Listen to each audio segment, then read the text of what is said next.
नमस्कार बच्चों।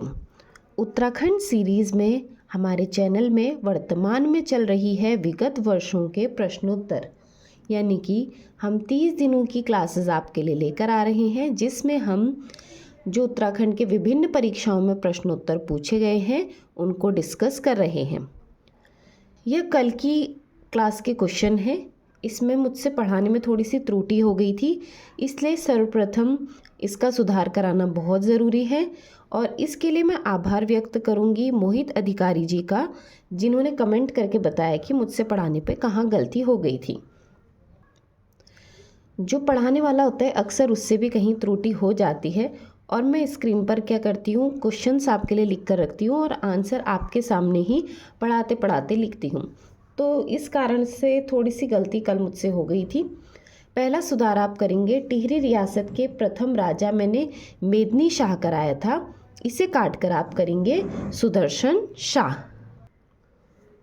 और दूसरा सुधार आप करेंगे, मैंने वर्ष 1935 से किस पत्र का प्रकाशन अल्मोड़ा से किया गया था, यह शक्ति करवाया था आपको। 1935 में समता पत्र का प्रकाशन हुआ था और 1918 में शक्ति पत्र का क्या हुआ था, प्रकाशन हुआ था। तो ये मेन दो सुधार आपको कल के वीडियो में करने हैं, जहाँ पर आपने प्रश्न उत्तर लिखे होंगे। इस त्रुटि के लिए एक बार फिर से आपसे मैं माफ़ी मांगना चाहूँगी। अब स्टार्ट करते हैं हम आज की क्लासेस नए सिरे से, और कोशिश यही रहेगी कि क्या हो, मुझसे त्रुटि कम से कम हो। तो पहला प्रश्न, कल की त्रुटि को ही थोड़ा सा सुधार करते हुए मेरा प्रश्न है, शक्ति समाचार पत्र का प्रकाशन कब आरंभ हुआ था। यह मैंने कल गलती से आपको 1935 करवाया था। 1935 में समता पत्र का प्रकाशन हुआ था। शक्ति समाचार पत्र का प्रकाशन आपका कब हुआ था पूछा गया था। यह 15 सितंबर 1918 को हुआ था। आज का दूसरा महत्वपूर्ण प्रश्न हमारा, किसने महिलाओं को यह संदेश दिया, रो मत आगे बढ़ो। तो महिलाओं को किसी ने यह संदेश दिया था और परीक्षा में प्रश्न पूछा है किसने दिया था कि रो मत आगे बढ़ो। तो यह दिया था तुलसी देवी जी ने। कोशिश ये करनी है कि आप मुझसे पहले उत्तर दे सकें और आपके 25 में से कितने प्रश्न सही हो रहे हैं ये भी आप मुझे बताएंगे।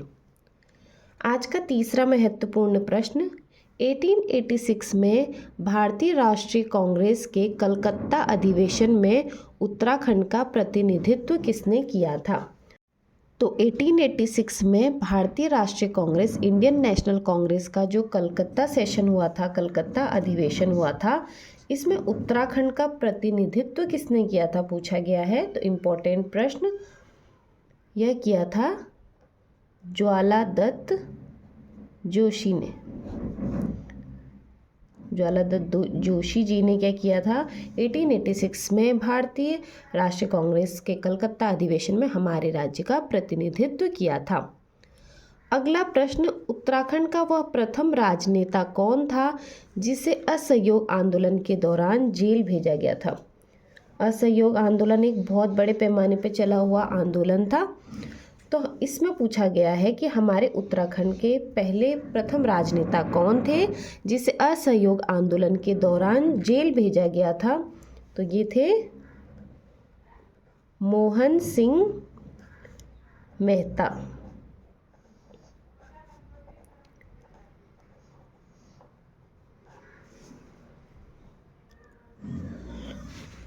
पांचवा प्रश्न आज का, किसने कहा था कि लोकमान्य बाल गंगाधर तिलक के 4 बार दर्शन करने के उपरांत मानो उनकी 4 धाम यात्रा पूर्ण हो गई है।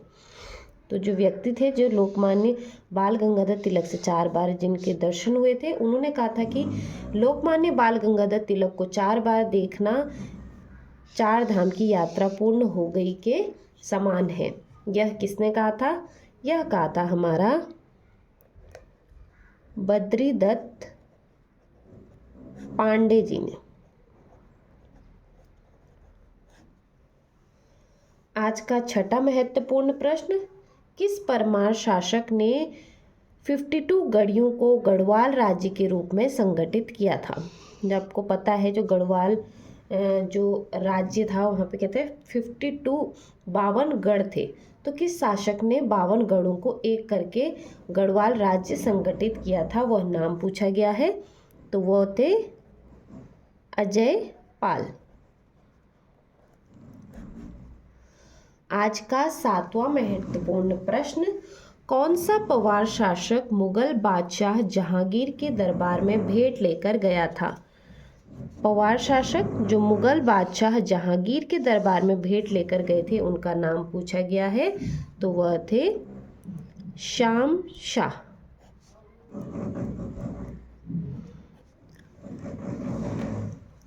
आज का 8वां महत्वपूर्ण प्रश्न, कुमाऊं में 1940 में व्यक्तिगत सत्याग्रह का श्री गणेश किसके द्वारा किया गया था? कुमाऊं में 1940 में व्यक्तिगत सत्याग्रह का जो श्री गणेश है, जो आरंभ है, वो किया गया था दुर्गा दत्त जोशी द्वारा। अब मैंने पहले भी बोला है कि सभी प्रश्न परीक्षा में पूछे हुए हैं, तो कौन सा प्रश्न ज़्यादा इम्पोर्टेंट है, कौन सा कम इम्पोर्टेंट है, यह कोई पॉइंट नहीं बनता है। परीक्षा में प्रश्न बने हैं, ये सारे पूछे हुए प्रश्न ही हैं, तो आप समझ लीजिए कि आपके लिए एक एक प्रश्न तैयार रखना कितना महत्वपूर्ण है। आज का 9वां प्रश्न, भारतीय संघ में विलय के समय टिहरी राज्य का राजा कौन था? भारतीय संघ में जब टिहरी राज्य का विलय हुआ था, आपको पता है टिहरी राज्य का विलय स्वतंत्रता के बाद हमारे भारतीय संघ में हुआ था, तो यह पूछा है उस समय टिहरी राज्य के राजा कौन थे? तो वो थे मानवेंद्र शाह, जिनको कल मैंने गलती से टिहरी रियासत के प्रथम राजा बोल दिया था। तो टिहरी रियासत के प्रथम राजा तो सुदर्शन शाह हैं, लेकिन जब टिहरी रियासत भारतीय संघ में 1949 में जब मिली तो उस वक्त के राजा पूछ रहे हैं, तो वो थे मानवेंद्र शाह।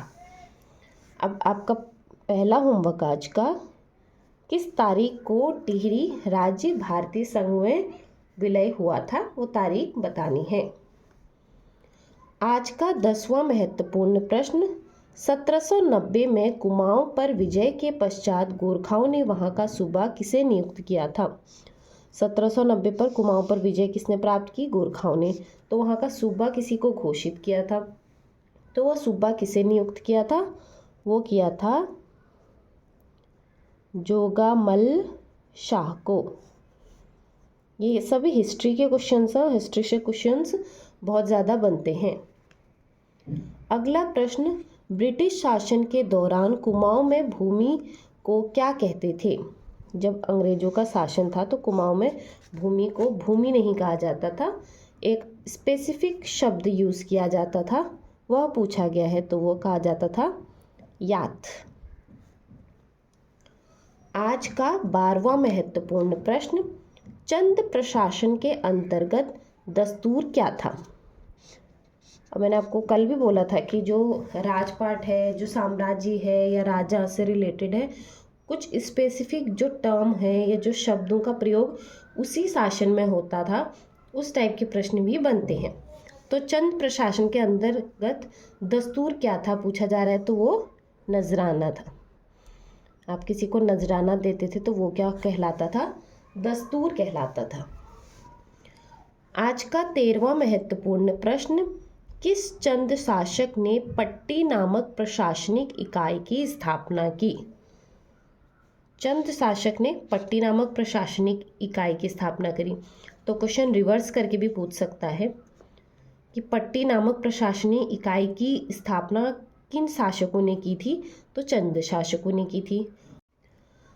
तो अगर प्रश्न रिवर्स करके पूछेगा कि पट्टी नामक प्रशासनिक इकाई की स्थापना किसने करी? चंद शासकों ने करी। और पर्टिकुलर नाम पूछेगा, जैसे यहाँ पे परीक्षा में पूछा हुआ था, तो वो आ जाएगा बाज बहादुर चंद।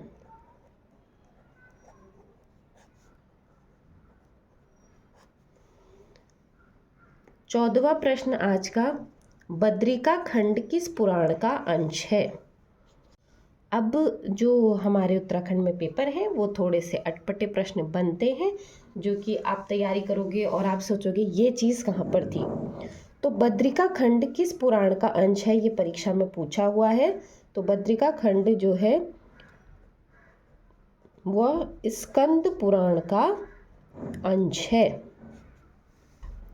अगला प्रश्न, मानस खंड में किस क्षेत्र को राम क्षेत्र कहा गया है।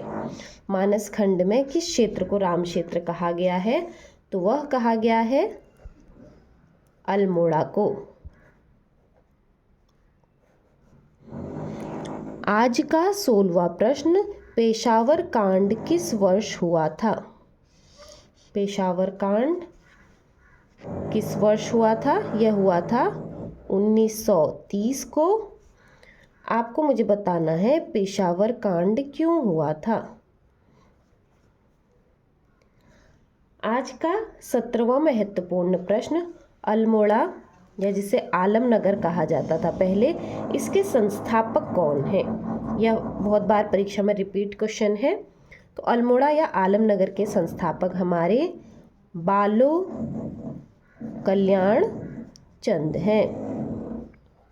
बालो कल्याण चंद ने अल्मोड़ा की स्थापना करी थी, या आलमनगर भी परीक्षा में पूछा जा सकता है।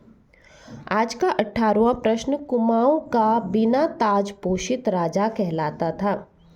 तो कुमाऊं का बिना ताज पोषित, बिना ताज के ही जो राजा कहलाता था वो कहलाते थे हेनरी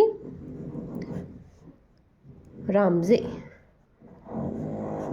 अब क्यों कहलाते थे ये आप मुझे बताएंगे, और इन्होंने क्या क्या काम किए थे हमारे कुमाऊं के संदर्भ में सबसे ज़्यादा। अगला प्रश्न, अशोक का कालसी अभिलेख किस लिपि में लिखा हुआ है। तो अशोक का जो कालसी अभिलेख है ये आपको देहरादून में देखने को मिलता है। किस लिपि में लिखा हुआ है, परीक्षा में पूछा गया है। तो ब्राह्मी लिपि में लिखा हुआ है। और ये भी प्रश्न बनता है कि अशोक के जो कालसी अभिलेख हैं वो उत्तराखंड में कहाँ मिले हैं या कहाँ से प्राप्त हुए हैं। तो ये देहरादून के पास से प्राप्त हुए हैं। आज का 20वां महत्वपूर्ण प्रश्न, कीर्तिनगर आंदोलन हुआ था। कीर्तिनगर आंदोलन कब हुआ था, यह हुआ था आज़ादी के बाद 1948 में। होमवर्क आपका, यह क्यों हुआ था, रीज़न भी तो पता होना चाहिए। आंदोलन हुआ है तो उसके पीछे कोई कारण रहा होगा। आज का 21वां प्रश्न, चंद वंश का वह शासक जो अकबर का समकालीन था। चंद वंश के वह शासक जो अकबर जी के समकालीन थे उनका नाम पूछा गया है। तो वह थे रुद्रचंद। आज का 22वां प्रश्न, उषा रागोदय नाटक किसके द्वारा रचित है। तो उषा रागोदय नाटक आपका रुद्रचंद द्वारा ही रचित है। आज का हमारा 23वां महत्वपूर्ण प्रश्न, उत्तराखंड में डोला पालकी आंदोलन के प्रेरणता हैं। तो डोला पालकी आंदोलन इम्पोर्टेंट है, ये किससे रिलेटेड है ये भी प्रश्न बना है। और इसके प्रेरणता कौन है, तो ये हैं जयानंद भारती। तो मैंने आपको जब पढ़ाया था तब भी बताया था कि जो आंदोलन हुए हैं उसमें मुख्यतः क्या पूछा जाता है, उसका कारण पूछा जाएगा। उससे रिलेटेड उस आंदोलन को शुरू किसने किया था वो चीज़ पूछी जाती है। और उस आंदोलन का क्या हुआ था, अंत क्या हुआ था, और उस आंदोलन में अगर कोई स्लोगन नारे ऐसे दिए हुए हैं तो वो चीज़ ज़्यादा पूछी जाती है। आज का 24वां प्रश्न, कनकपाल किस वंश के शासक थे। तो जो कनकपाल हैं वह पंवार वंश के शासक थे। और आज का हमारा 25वां महत्वपूर्ण प्रश्न, किस ग्रंथ में उल्लेख है कि सुबाहु नरेश की राजधानी श्रीनगर थी। किसी ग्रंथ में यह जिक्र हुआ है सुबाहु नरेश की जो राजधानी थी वह श्रीनगर थी। तो उस ग्रंथ का नाम बताना है, वह है महाभारत। महाभारत में उल्लेख मिलता है कि सुबाहु नरेश की राजधानी श्रीनगर थी। तो इम्पोर्टेंट प्रश्न कौन सा ज़्यादा कौन सा कम, इस पे कोई बहस नहीं करनी है। सभी प्रश्न परीक्षा में पूछे हुए ही आपके लिए मैं लेकर आ रही हूँ। हाँ, कल थोड़ी सी पढ़ाने में त्रुटि हुई थी, उसके लिए आपसे दिल से माफ़ी। कभी भी कहीं पर मुझसे कोई गलती हो जाती है तो आप कमेंट करके बता सकते हैं। ज़्यादा प्रयास मेरा यही रहता है कि गलतियाँ कम हो और आपके सामने अच्छा कंटेंट मैं लेकर आऊँ, जिससे क्या हो, आपकी कम मेहनत लगे और आपको परीक्षा की दृष्टि से महत्वपूर्ण प्रश्न प्रैक्टिस करने को मिले। अगर मेरी ये मेहनत आपको पसंद आती है तो वीडियो को प्लीज़ ज़्यादा से ज़्यादा लाइक करें और ज़्यादा से ज़्यादा शेयर कीजिए। मेरे चैनल से फिर से जुड़े रहने के लिए आप सभी का पूरे दिल से बहुत बहुत धन्यवाद।